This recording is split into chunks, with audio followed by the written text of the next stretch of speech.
अस्सलाम वालेकुम प्यारे बच्चों, आज हम सीखेंगे हरूफ तहजी में जीम का खानदान। लेकिन उससे पहले क्लेवर कप को सब्सक्राइब करना मत भूलिएगा।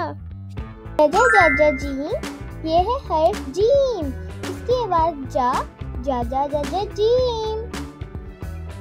जा जग, जा जूते, जा जहाज। चाचा चाचा चे, ये है हर्फ चे। इसकी आवाज चा चाचा चाचा चे। चा से बनने वाला एक हर्फ बताएंगे, जैसे चा चाबी, चा चूजा, चा चम्मच। हा हा हा है, ये है हर्फ है। इसकी आवाज हा है।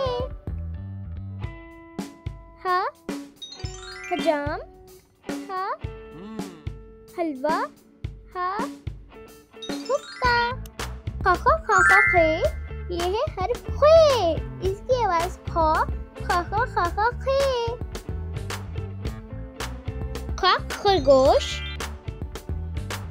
खा खरबूजा, खा खुश।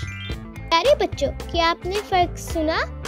जा जा जा जा जीम, चाचा चाचा चे, हा हे, खा खे।